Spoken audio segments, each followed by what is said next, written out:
Well, Sure. I'll start off. My name's Rob Schmidt with Seltzer Insurance. I'm Director of Business Development.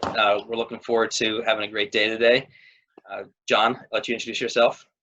I'm John Campamizzi with the Seltzer Group. I also work with Rob in business development and the entire team.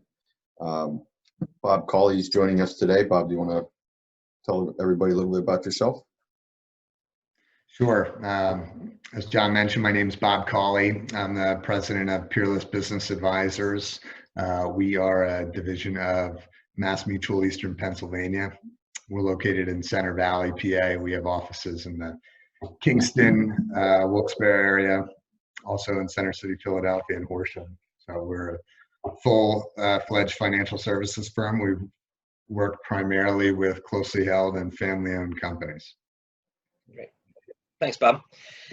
Listen, everyone, today the title of our webinar is Financial Awareness During These Uncertain Times. Some of our audience I know may not be on here for the full hour.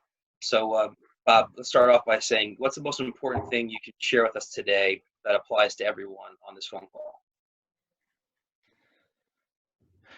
Well, I think, man, that's a loaded question right out of the gate.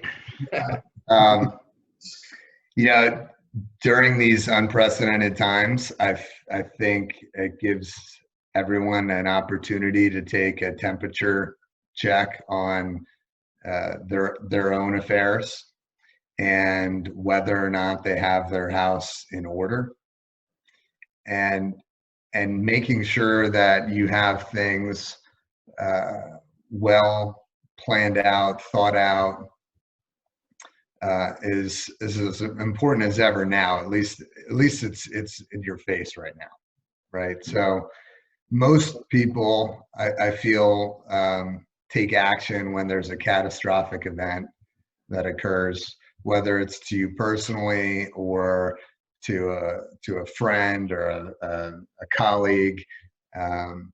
Something happens and you realize, oh man, I better make sure my stuff is taken care of. And right now we're all faced with this same unique challenge where death tolls are being broadcasted every single day, and everybody's worried about getting sick and what if this happens to me, and suffering from a reduction in income or loss of income. So everybody's scrambling simultaneously, and it makes me reflect back on some of what I went through over the last couple of years, and I'll share just a quick story with you. I lost my father May 27th of 2019, so we're just coming up on a year. In fact, his birthday's in a couple of days, and it was after a 5-year hard-fought cancer battle. And like so many people, you have strong relationships with your parents, but my father and I we were best friends, quite literally. He had me when he was 22 years old, and a good part of my life I was raised solely by him. And we did everything together. We hunted all over the world together. We fished all over the world together.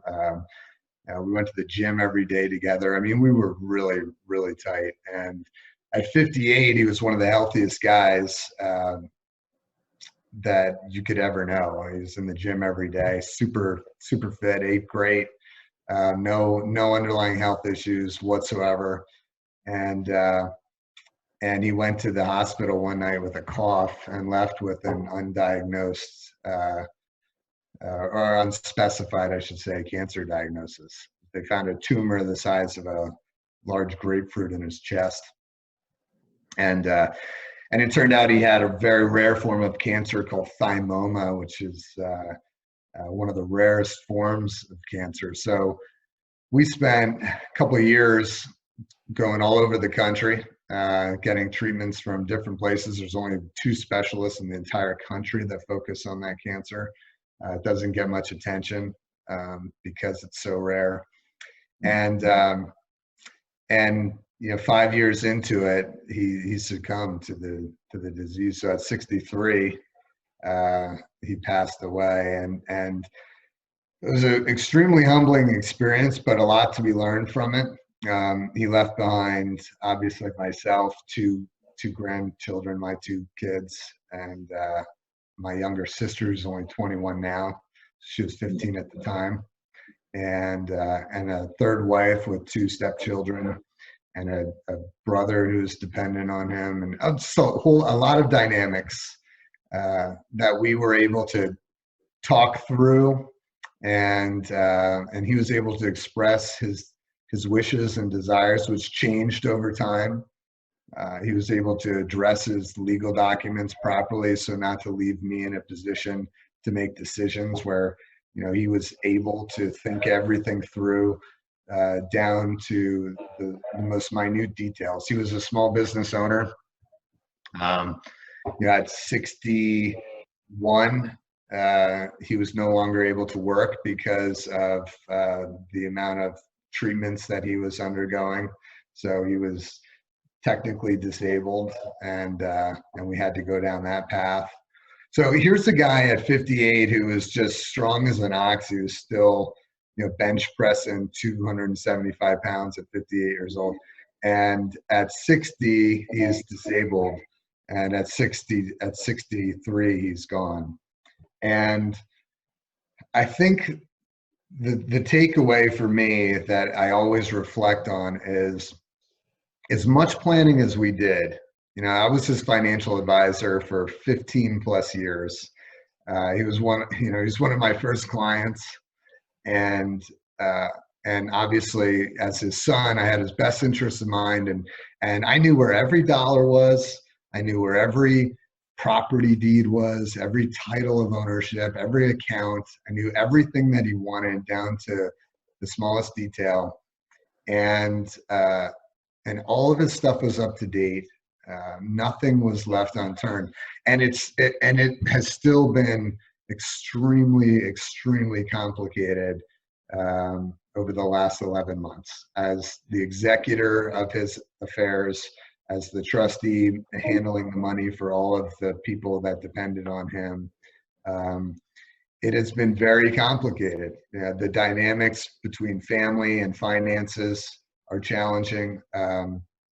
You know, everybody handles grief differently. Everybody has different expectations.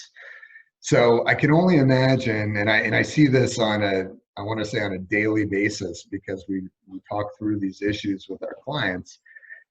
You know, most people do this type of planning and then put it in a box. You know, 10 years ago, they started a business with a partner and they wrote an agreement up, and they haven't revisited ever since. Or 15 years ago, they had their first child, and since then they've had 2 more children, but they haven't updated their legal documents or their beneficiary designations, or made sure that those types of things are coordinated. So, yeah, this is a long answer to a short question, but I think it's a really important one. You have to have your stuff in order. You know, you have to make sure that the decisions that you made previously are still in line with your wishes today, that the decisions you're making on a regular basis regarding your insurances and your accounting and your legal and your business are all properly coordinated and correlated together, so they make sense and don't conflict. See that all too often, where decisions that have been made both in the past and most recent, they conflict. You know, one looks fine by itself, but when they're looked at together, they don't work. So, you know, getting your affairs together, having your house in order, I don't think there's ever been a better time to do that. You know, and there's a lot of elements to that maybe we'll touch on throughout this webinar. Understanding, you know, cash flow and budgeting and all of those things. I mean, they're all part of that. Thanks, Bob. And actually, that was the documents and that all that detail are extremely important. With what we have going on today, cash flow, I think, is an issue and a concern for everybody, whether it's on a personal level or on a business level. what does that mean for people right now in terms of how they're operating their business and with specific to financial decisions that they're making? Maybe you can kind of give us a little bit more detail about, what should people be looking for from a cash flow standpoint? Well, again, I think this is now just first and foremost on so many people's minds. Even people with stronger incomes have concerns now about their spending. I always say that you should run your personal life like a business. You should understand where your expenses are going. Have a budget that is practical. Save first, spend second. It's been great having conversations with our clients that we've been working with over the last 10 years that have adopted all of the good habits that we stress to have 6 months of liquid reserves and to save a certain amount each month into areas that are both accessible in the short term and then also geared for the long term. The ones that are over leveraged right now and haven't done a good job saving then are probably a lot more stressed out than the ones that have. So cash flow management, no better time to get lean, right? And understand, okay, I'm paying premiums. What am I getting for those premiums? I'm putting money into these types of accounts. What is that for? I have these different expenses that are going out every month. Are there any of them that I can cut out? And if I need money, if I need to support my family or my business for the next 2 months, 4 months, 6 months, what are the best places for me to access first in sequence? Maybe the first place you go isn't just the cash in your savings account. So that's a good point. And I know we had a brief conversation yesterday in preparation for today. And, I think it makes sense for everybody to do their due diligence and check with their current mortgage company and banks just to see if there's extensions that they'll offer in terms of making those payments. John, maybe you can touch in on how some of our insurance companies are responding to premiums that should be paid or any delay options they've got. Yeah, sure. And then I actually had another thought, and so I'll touch on that. The other thought I was having, though, Bob made a good comment yesterday about, people are taking a hard look at expenses, and probably the biggest line item for everybody is their mortgage or their mortgage payment every month. And Bob, what did you share with us yesterday around mortgage forbearance or delays? And that I guess a lot of mortgage companies are doing it a little differently, or it's kind of varies by lender. Yeah, I think, and obviously we're not in banking or lending. That's a good feedback. The feedback that we're getting from our clients, as well as my own experience, is that different banks are taking different stances on this. So there's no, as part of the CARES Act, there's no requirement for banks or insurance companies to give any type of deferral or forbearance on payments or premiums. But companies are doing their part to allow their customers to maintain their current loan obligations or insurance policies without any type of late fees or penalties or negative credit reporting. So the two that I've seen the most with the mortgage payment deferrals are, some banks are actually allowing you to defer payments without any compounding interest. Essentially you're just adding it to the back end. And then the bank that I currently work with is not doing that. They're essentially allowing you to not make payments for up to 90 days.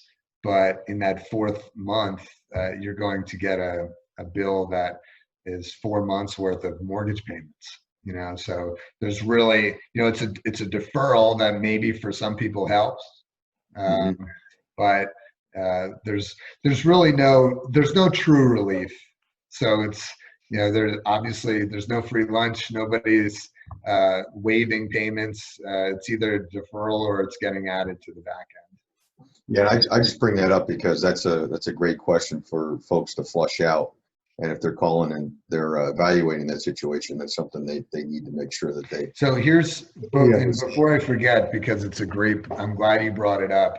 One thing that I would suggest is whatever option you're being given, get it in writing, because in 3 calls that I made to my own bank, I got 3 different answers from 3 different people. And I don't think it's their fault. I think this information and these changes have come down so quickly. Nobody's really clear on what it really is. Everybody at the call center is trying to be helpful, but they don't know or understand the underlying details of, is my interest actually going to be compounded? Are there going to be any negative reporting to the credit bureaus? Am I going to be assessed a late fee? Is this going to show up on my credit report as a 30, 60, 90-day late? Do I need to continue to make my escrow payments, et cetera, et cetera? So, whatever they're telling you, get it in writing. Rob, I'll go back to your other part of that question, and I'll steer folks to our website. Johnny has done a fantastic job of trying to collaborate all the different insurance companies we work with. There's a resource portion of our website that gives you up-to-date information on where a lot of our carriers stand on the issue of credits, possibly, or payment deferrals. On a higher level, a lot of insurance companies are given a little bit more of a grace period with billing. They're actually also extending that to address some of the vacancy issues that you might have in a property policy. So it kind of varies by insurance company, but a lot of the carriers are responding very positively. Not to mention that you see it a lot out there on TV with some of the bigger carriers, but with the vast number of companies we work with, that's a one-stop place that you can kind of go to get an up-to-date scenario from each. Great. Thank you both. Yeah, and I mentioned that Mass Mutual is one of our primary carriers. We work with a lot of insurance carriers as well, on both the life insurance and disability insurance side, personal and business owned, and they're essentially just extending grace periods, right? So they're allowing you to maintain coverage with a grace period where you're not paying premiums of, we're seeing up to 90 and 120 days. But again, it's no forgiveness.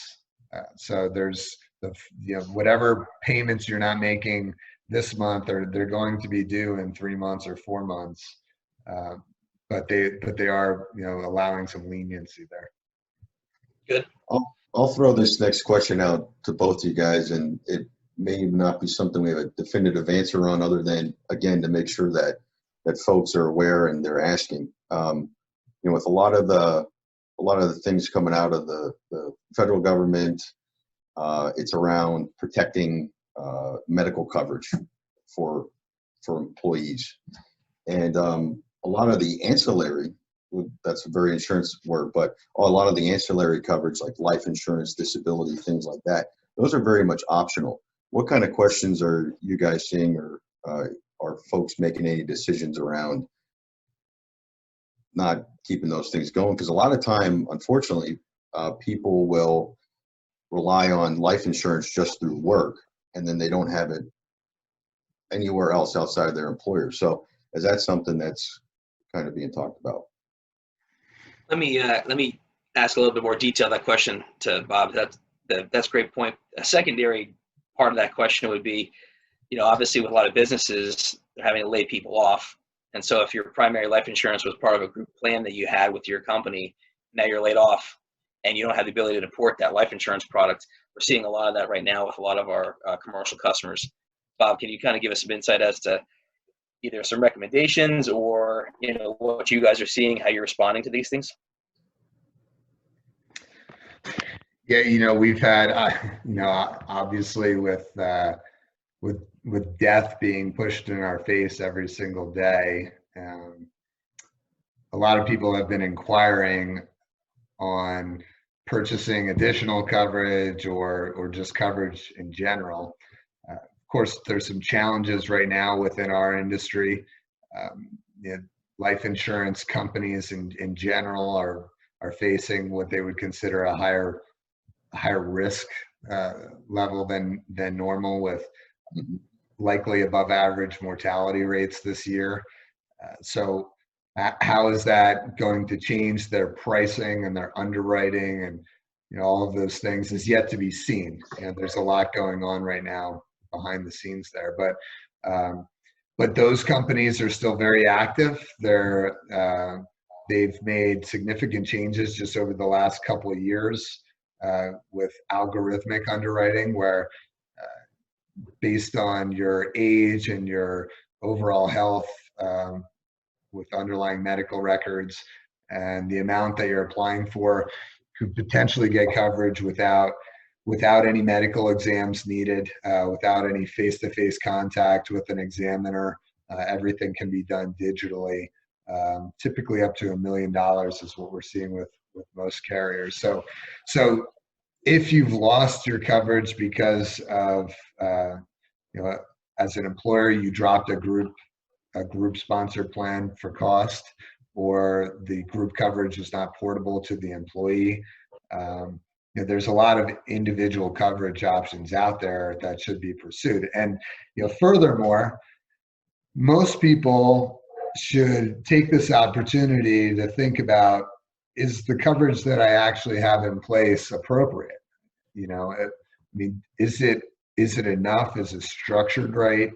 Are the beneficiary assignments designated properly? Life insurance is not necessarily just to pay off a mortgage if you happen to pass away from COVID-19 and your wife and kids are still around. It's really designed to replace the asset that's lost, which is your income. And most people don't understand the real calculation of human life value and what life insurance is designed for. It's not designed to pay off debt. It's designed to replace income. Like any insurance, like property and casualty insurance, it's full replacement value. It's supposed to replace the asset that's been lost, not just a portion of it. So usually group coverages are minimal and should be considered supplemental, not primary. Unfortunately, I think some people don't take the right steps to make sure that they're properly set up. Thank you. I bring that up just again as a question that, hey, as an employer, maybe that's something that I ask of my broker. Is there any way that if I'm laying folks off, can I somehow extend that to them? Or as an individual, hey, again, all right, I'm in that situation, I should be asking this kind of thing. So I kind of brought it up for a couple of reasons. Yeah. Good. Right now, I know we're hearing a lot in the news and the economy about potential recession and things that are going on, which leads to kind of my next question. Are there certain life insurance products or other products that are sort of, I want to say recession proof, but conceptually are, in a recession situation, a valuable thing to have? And are there any products that are somewhat recession proof, have a cash flow resource that you might be able to access if needed? Mm-hmm. Yeah, sure. There's a lot of vehicles and asset classes that are not directly correlated to the market volatility that we're experiencing right now. And if you have your house in order and you've thought some of these things through, then you would have some different buckets of monies that don't necessarily correlate and experience the same volatility, right? So a good example for most people would be, you have your 401k with your employer, or an investment account that has underlying stocks and bonds, and you're seeing this roller coaster ride that we're all experiencing right now. The market's up one day, it's down the next, it's up the next, it's down the next, and that's how that account is going to react to these type of economic conditions. Now, based on your age and your years left to retirement, that portfolio allocation should be risk adjusted. So as you are getting older, your portfolios might most likely a little more on the conservative side and won't have that same level of volatility that someone perhaps in their 30s would have. But risk is, that's an individual thing. It's not necessarily age based. As a blanket, I can make that statement, but there's plenty of people in their 30s that are not comfortable with losing 10% of their money either, right? So on the other hand, if you own a home and you have some equity in that home, you're not seeing that type of fluctuation in your equity account, right? Maybe the real estate market has some type of effect when we come out of this thing, but your home value likely is not going to drop 30 or 40% like perhaps your 401k has, right? You mentioned specifically life insurance products. So there are life insurance products that have cash values. Those cash values are based on the issuing company's underlying guarantees, as well as dividends if they're a dividend paying company. So for example, I'll just pick on Mass Mutual again. Mass Mutual's whole life cash value products have underlying contractual guarantees that are in the 3.5% to 4% range, and then there's a dividend that is not guaranteed but is typically paid on top of that. Now there's obviously some expenses as well for the actual insurance coverage, but for many of our businesses that have implemented these types of products over the years, the cash value that's available to them in those policies is a great bucket to pull from when their other accounts are so volatile. So, and if I can make another point on that, this is very dependent on what stage you're at in your life. If you are nearing retirement or in retirement and you're taking distributions out of these market-based accounts, when the market is reacting the way it is right now, those accounts need to be left alone. They need to be able to recoup. The sequence of returns is unknown right now. We don't know what the rest of this year is going to bring or what next year is going to bring.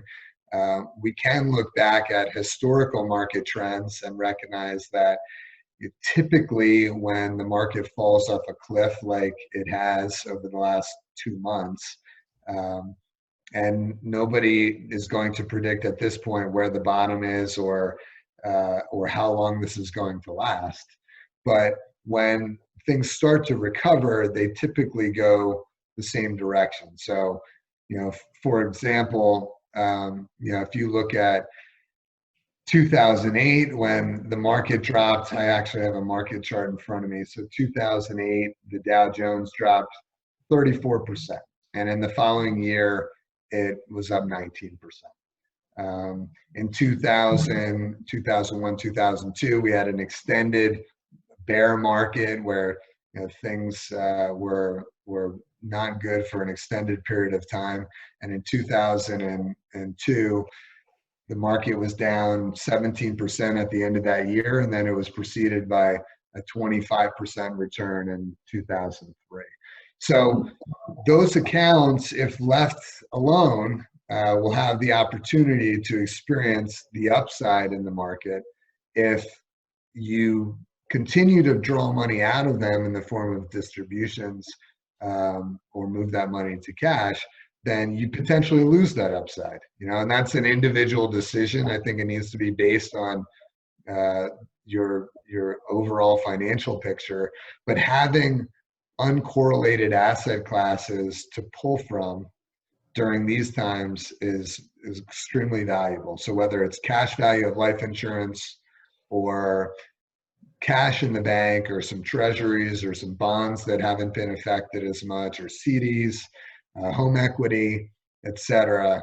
We want to let market-based accounts recover right Bob, I have a follow-up question on 401ks, but what are some things folks should think about if they're going to possibly take a loan from their 401k?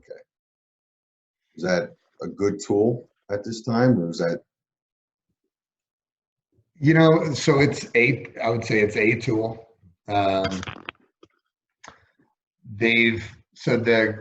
The CARES Act, which I'm trying to remember what it stands for now, the Coronavirus Aid, Relief, and Economic Securities Act, Yep.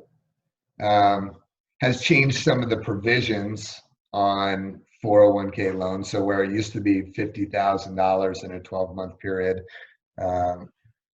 now it is $100,000 or the lesser of your account.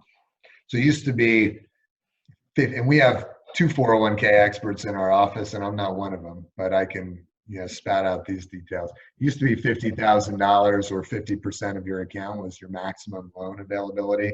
Now it's $100,000 or your account value, the lesser of. They've also made some changes to what is called the 72T provision, which is an early distribution of a 401k, which typically or an IRA, which typically results in a 10% penalty.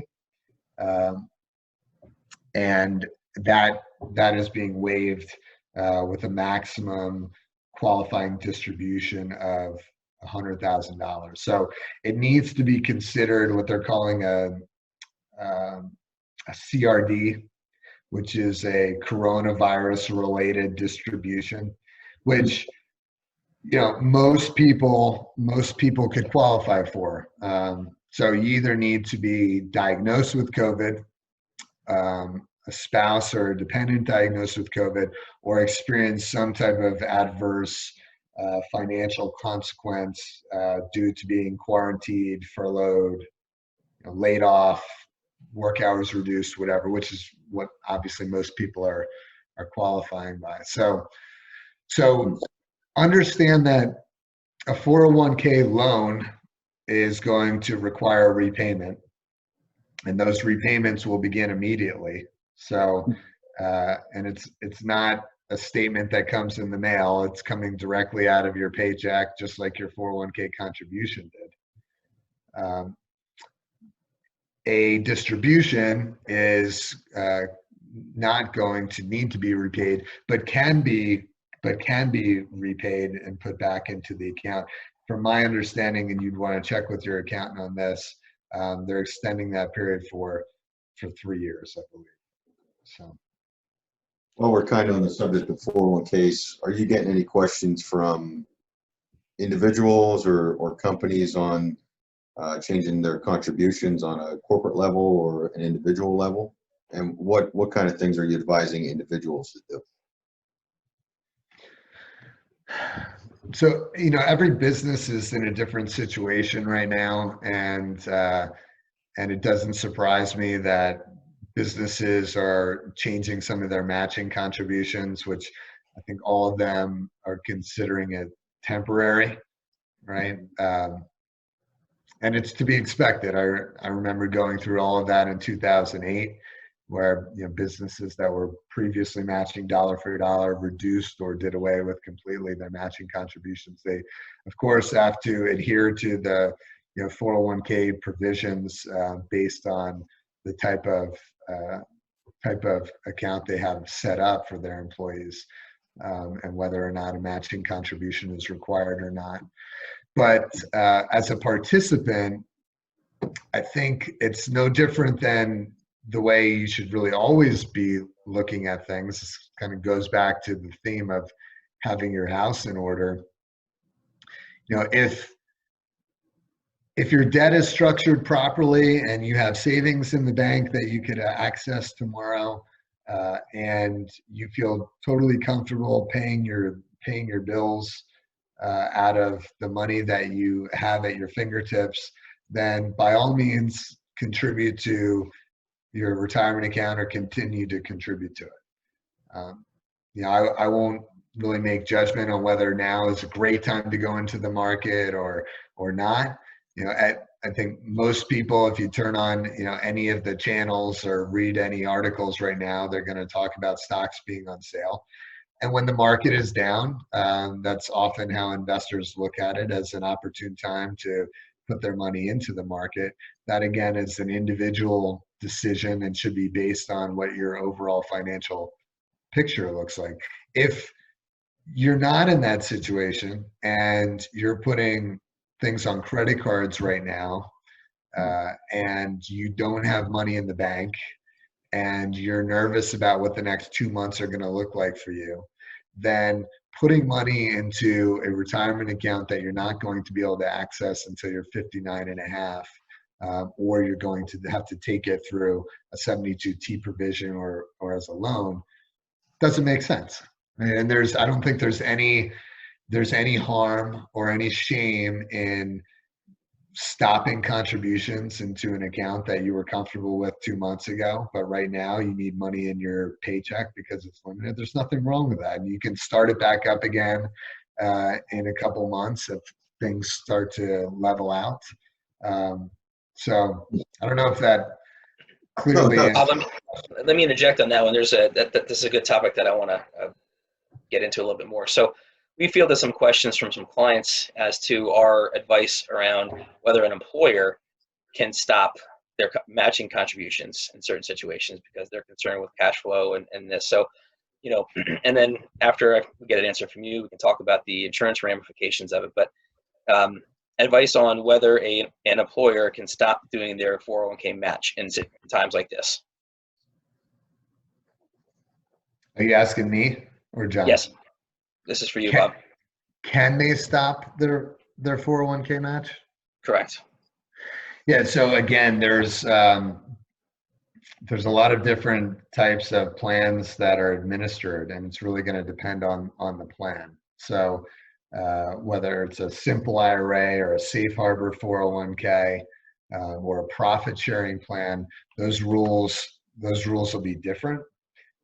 So really important for them to talk to their plan administrator, understand what their requirements are so they don't find themselves in a top-heavy situation or out of compliance at the end of the year, and do things, you know, accordingly based on their plan documents. So there's really no clear-cut answer to that. It really does depend. And you know, back to the question that John posed, some of those provisions based on, you know, there's the CARES Act bill that has opened up the availability to access your funds from your retirement accounts.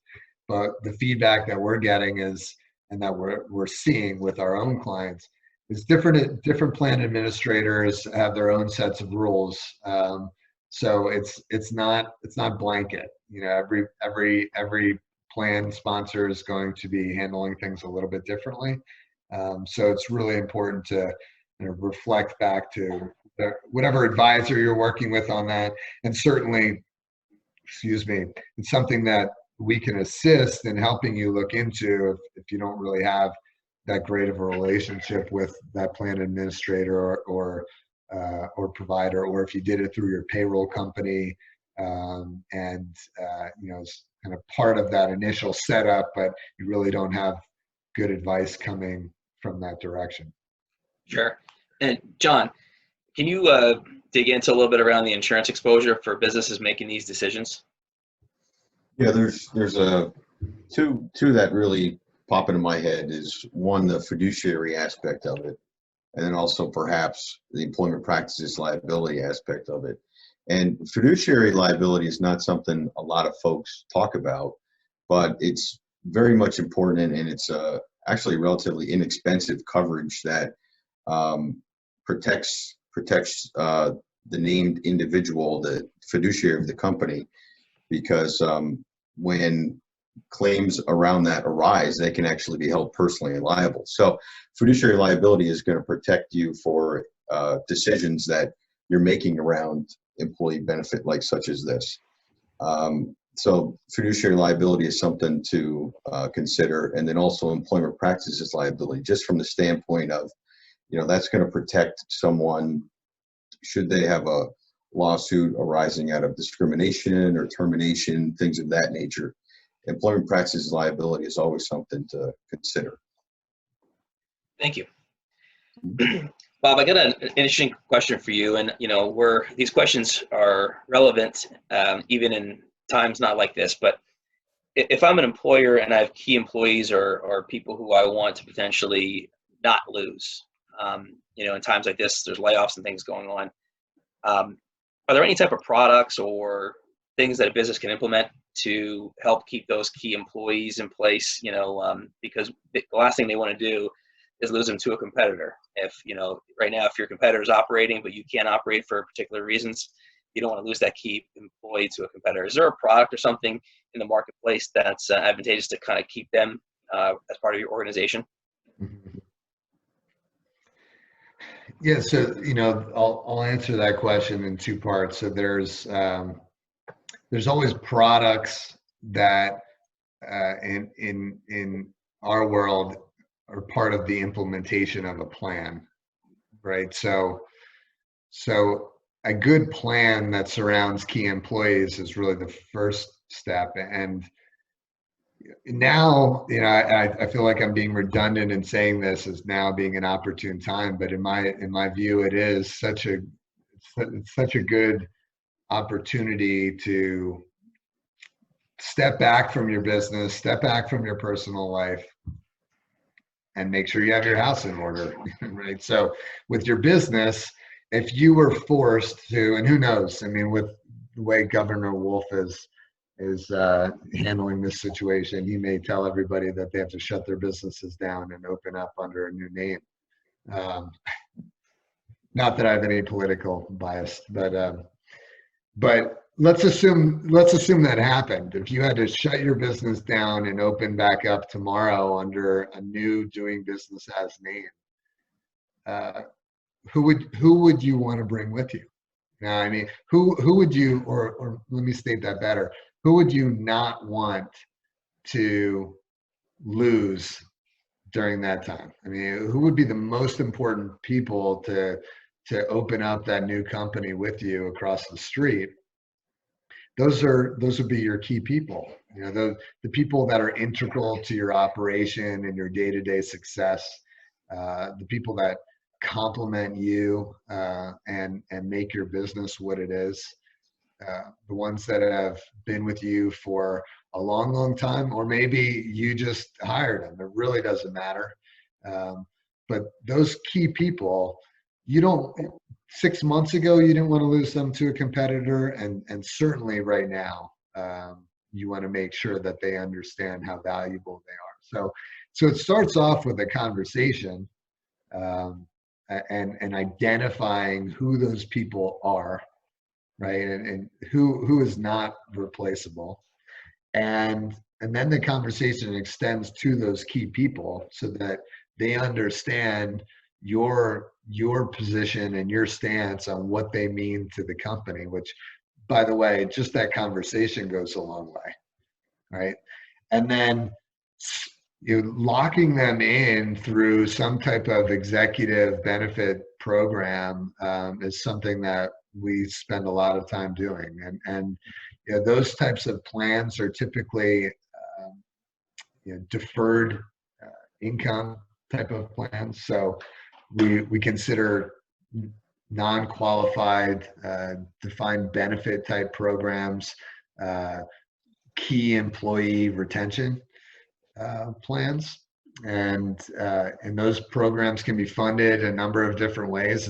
It's typically an agreement between you as the employer and that key employee, that they'll stay with you for a certain period of time, and during that time they will vest in a benefit that will be paid out at a specified period of time. So let's just say, for example, you have a 45-year-old employee who's key and integral to your operation, and you want to put a plan in place for him that is going to be a guaranteed pension-like income starting at age 60, and from now until age 60, he'll vest in that benefit. 1/15 every single year, or 10% a year starting in year 6. Whatever, however you want to structure it, you can. That agreement is one piece, and then the funding vehicle would be another. So I think it really starts off again with just a conversation, identifying these people, right? Putting a plan in place on how can we offer a benefit that's not offered to every other employee on our census, but just to this handful of individuals. So if you have 50 employees, it might only be, maybe it's only 3 people. But unlike a 401k or health insurance or other group type benefits, where you have to offer it to everyone, these types of benefits, we call them carved out plans, where we can specifically identify key personnel and we can customize a package for them, which both vest them into the company without equity, which is obviously another option and something that we talked through, but vest them into the company, and has really a long-term run as to how long we expect them to stay with the company, what they'll get along the way, what they'll get at the end, and that seems to work out really, really well. I've got a 2-part question here for you. First part would be, from businesses, how many businesses have something like this in place for key employees versus what would you guess the need is? So that's one question. And then the second part to that, maybe more of a comment, but I would imagine it's advantageous to have this for a key employee, because you wouldn't want them to go off and start their own business doing exactly what you do too. So I would imagine that's part of the strategy too. Yeah, sure. And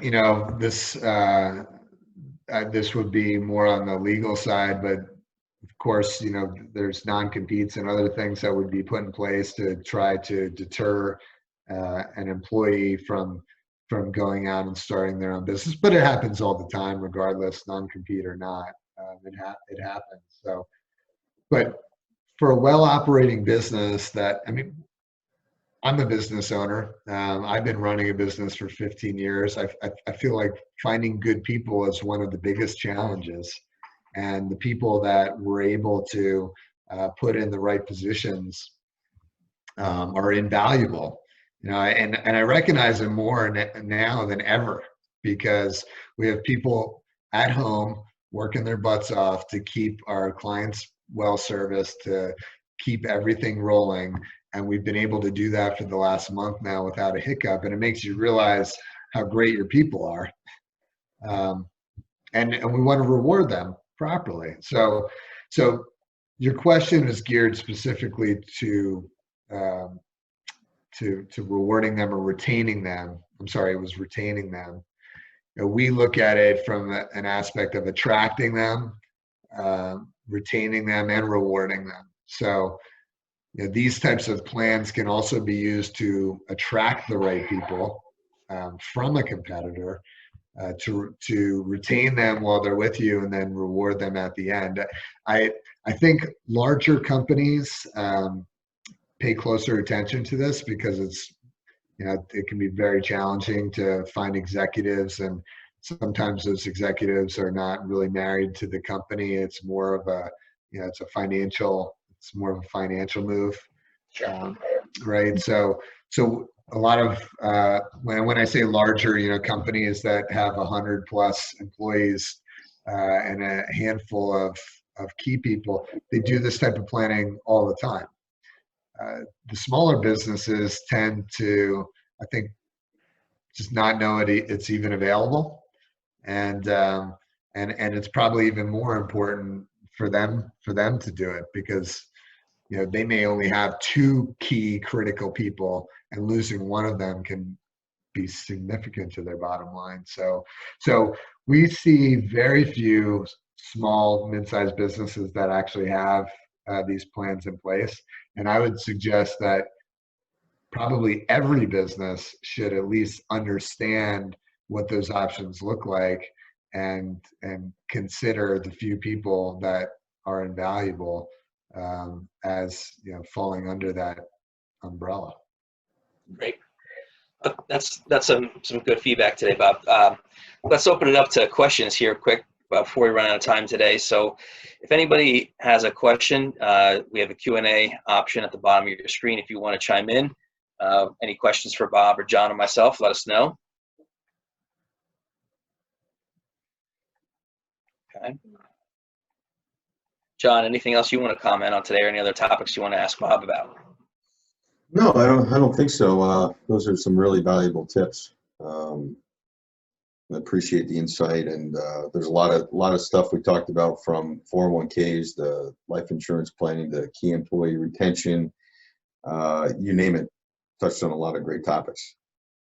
Yeah, I think this conversation could go on for hours if necessary, but we want to kind of give everybody a taste of some things that we're hearing. We will also make sure that we share everyone's contact information. So, Bob Colley's information, John's information, and my information will all be available. This webinar will also be emailed and shared with everybody. So if there's any future questions, feel free to let us know. But we do have a question here. Yeah, we just got one question. It's for Bob. What online tools do you recommend for managing personal finances and for planning? 2, we are in our 60s and have a number of decisions to make as far as refinancing, downsize, debt reduction, etc. Who is the best resource to help make these decisions? So there's so many online resources that are available, and most of them they're driven by a financial institution, and I think you have to be really careful at how you use those tools, because although the companies that are providing the calculators might be great, the end result usually pigeonholes you into something that would potentially sell a product, or gear you towards purchasing something from them. And then in addition, without really understanding how some of those calculations are coming together, like for example, if you go to a Fidelity retirement calculator and you start putting in all your information, and you get to the end result and you don't like it, then you can just backpage a couple screens and change a few things around until you get to an end result that seems to suit you, and that just doesn't work. Those calculators really don't work. So we have some really good tools that we use. One is called eMoney. It's a wealth management solutions platform. It's an aggregated system, meaning any outside accounts that you have, insurances, debt, asset accounts, savings accounts, whatever, that information can get pulled in. So essentially you have what we call like a living balance sheet, where all of your stuff is up to date in one place. And from there, we're able to identify inefficiencies in some of the current things that you have going on and make some recommendations for change. So, that's stuff that my office does every day. We have some advisors that work purely on the individual side, and some advisors that work purely on the business side. But all of those things that were mentioned in that question are something that we would take a look at, and prior to the implementation of anything new, or setting up a new account, or putting a new insurance policy in place or making a decision to make an early distribution, it's really important to take a financial x-ray of your current situation. Understand everything you have, how it works, what could be improved upon, what's inefficient, etc., before we talk about doing something new, right? So that consultation and analysis is something that we can do pretty thoroughly just on a phone call. And we do have a couple different platforms. We have a fee-based coaching model. So we have clients that pay us annually, and we're very proactive with those clients. Talk to them typically monthly, but we anchor those relationships with quarterly reviews, and we're very on top of every dollar that they have working for them. And then we have clients that we just do an initial consultation with, kind of set some direction and do some implementation based on their specific need, and then we're checking in with them annually. So we have a couple different programs based on what your needs are. There's one follow-up to that question here too. Is a client has term life policies ending next year, and they want to know if whole life is a better option to replace it with, or maybe a suggestion on options they might have available. Just reading the question. And so if this question came from Lee, which was the same as the first question, right? So if you're in your 60s, I think you really need to understand what the whole life's going to look like. The premium contribution will likely be considerably more than what you're used to. And whether that's a fit for you or not would really depend on that big picture financial x-ray. I mean, whole life insurance is an extremely valuable tool to have as part of your overall financial picture. It's really a foundational piece, but there's a lot of different whole life insurance products out there. So you can't even make a blanket statement about whole life insurance, because there's such an arrangement of different types of whole life policies that are geared towards different needs, different age groups, etc. So does it make sense? I think it really depends on what that big picture looks like, and if you're able to incorporate it, if it makes sense for you to incorporate it, based on everything else you have going on. Great. Good answer. I think we got all the questions answered. So, I'll start by saying thanks to Bob Colley for giving us an hour of your time to let us know what's going on here in the market with all these different things that everyone's dealing with. We appreciate your efforts there, and obviously thanks to John and everything, and letting everybody know how the decisions and the insurance can impact these decisions. So we appreciate your time, and thanks again. Thanks, everybody. Thanks for having me. Thank you. Stay safe and healthy.